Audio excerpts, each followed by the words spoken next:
Hello, my name is Tony Partika. In this video, I work together with Michael Curran and Hugh Sechel to examine the relationship between ideal reactors and actual reactors while bleaching malachite green with sodium hydroxide. Our main objective is to research and evaluate the effect of different reactor designs on the conversion of malachite green and then compare our results to the theoretical ideal reactor. Given the base design, we will be comparing our reactors to an ideal plug-flow reactor. Microreactors were used for this experiment because of their ability to be produced easily, their usefulness in small-scale experiments, and the number of controllable variables they represent. Malachite green is in a group of chemicals known as triphenylmethanes. The methane group of the malachite green gives the chemical its notorious blue-green color. Malachite green is bleached when it is mixed with sodium hydroxide. This reaction is a prime candidate for the testing of microreactors, as it is very simple to observe. To calculate the calibration curve, a stock solution of 0.05 molar malachite green was diluted to various known concentrations and was then run through the control reactor. PC readings of the spectrophotometer were then recorded and plotted against the corresponding concentrations in order to create the calibration curve you see. The stock T reactor was given at the beginning of the lab as a starting point for our design. It has a length, width, and height of 40, 4, and 2 millimeters respectively. The overall volume equates to roughly 0.320 milliliters. The multi-channel S reactor was Hugh Sechel's brainchild. The original design idea was that having multiple channels for the fluid to move through would increase conversion. It has a length, width, and height of 67, 1, and 2 millimeters respectively. The overall reactor volume works out to be about 0.359 milliliters. The square baffled reactor was created by Tony Partika and was initially designed to slow the passage of the fluid through the reactor using baffles. It has a length, width, and height of 108, 2.8, and 2 millimeters respectively, with an overall reactor volume of 0.701 milliliters. The diamond baffled reactor was created by Michael Curran and was designed with a basin to increase turbulence in the flow, and the bends were designed to increase diffusion and mixing through an increase of residence time. His reactor has a length, width, and height of 121, 4, and 2 millimeters respectively, with an overall volume of 1.210 milliliters. The stacked diamond baffled reactor was an iteration on the previous design to increase the contact area between the two reacting species in order to further promote mixing. Its length, width, and height are 210, 2, and 2 millimeters respectively, with an overall volume of 1.456 milliliters. The testing of the reactors made use of a syringe pump in order to ensure that the flow rate of the different species was held constant. Using the syringe pump, the flow rate was set to its desired value and used to extract malachite green solution and sodium hydroxide solution into two separate syringes. Once the syringes were filled, they were connected to the two inlet ports of the reactor, and the pump was turned on, flowing the two species through the reactor. Using an Arduino spectrophotometer, the light transmittance of the outflow stream was measured. The reading was then compared to the calibration curve in order to determine the concentration of malachite green in the outflow stream.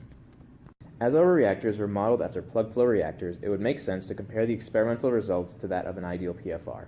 An ideal PFR operates under the assumptions of perfect mixing and ideal flow. Ideal PFRs are modeled by the kinetic law shown. Making the assumption of pseudo-first-order kinetics, the rate constant is the initial rate constant, 1.5 liters per mole second, times the concentration of sodium hydroxide, 0.05 molar, giving an adjusted rate constant of 0.075 inverse seconds. This can then be substituted into the rate equation along with the residence time of the reactor and the final concentration of malachite green in order to determine the theoretical conversion of malachite green in the reactor. In addition to the PFR model, we can use COMSOL in order to determine theoretical values for the conversion of the malachite green in the reactor. Importing the SOLIDWORKS files of the reactor designs into COMSOL allowed us to determine what the concentrations of each species in the reactor was at every point in the reactor. Unfortunately, the calculations in COMSOL did not converge for the majority of the reactor and flow rate combinations. The two simulations that did converge were the T reactor at the flow rate of 15 milliliters per minute and the diamond baffled reactor at a flow rate of 5 milliliters per minute. The malachite green concentration profiles of these two simulations are shown on screen. Since the objective of the experiment was to model and predict conversion in a miniature PFR, the data analysis was focused on the calculation of malachite green conversion. We began with the experimental values that were obtained for light transmittance from the spectrophotometer. Using the calibration curve we obtained, these values were converted into concentration using the equation PC reading equals -1 times 10 to the -6 times the concentration of malachite green plus 264.06. To obtain conversion, we used its definition. Conversion of A equals the concentration of A initially minus the final concentration divided by the initial concentration, and used the experimental values for the concentration of malachite green before and after the reaction. We were also asked to calculate the residence time and the Pecklet number for each trial. To obtain residence time, we use its definition. Residence time equals volume divided by volumetric flow rate, using the reactor volume given by SolidWorks and the volumetric flow rates we used in the experiment. To calculate the Pecklet number, PE equals velocity times length divided by diffusivity. The length and cross-sectional area of each reactor must be determined using SolidWorks. As can be seen in the graph, all of our experimental values for conversion were less than 0, and all but one were less than -1. This is of course physically impossible, because conversion is defined in such a manner as to always be between 1 and 0. This makes the comparison of our data with the predicted values difficult, if not outright impossible. No observable trend can be seen in any of the graphs. For the reactors that we took trials at multiple flow rates, the graph of conversion versus residence time has a slightly negative slope, which is the opposite of what was predicted. Note that for the diamond baffled reactor, the R-square valued for that trend line is 3 times 10 to the -5th, which does not give us much confidence in the data. The trends on the predicted versus actual conversion graph were similarly atrocious. Due to the negative experimental values, the data is nowhere near the 45-degree line that an ideal experiment would fall on. Given the lack of observable trends, comically outlandish experimental data, and deviation of the results from the expected values, almost no conclusions can be drawn from the data other than that systematic error has made this experiment an objective failure. There are several explanations as to why our results were so inconclusive. The conversion values of malachite green were calculated to be negative, implying the calibration curve was not accurate.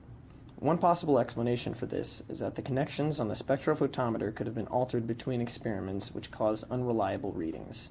Additionally, the outlet ports of the reactors were stained throughout the experiments, making it appear that less malachite green was reacted than there actually was, and causing the spectrophotometer to give false readings.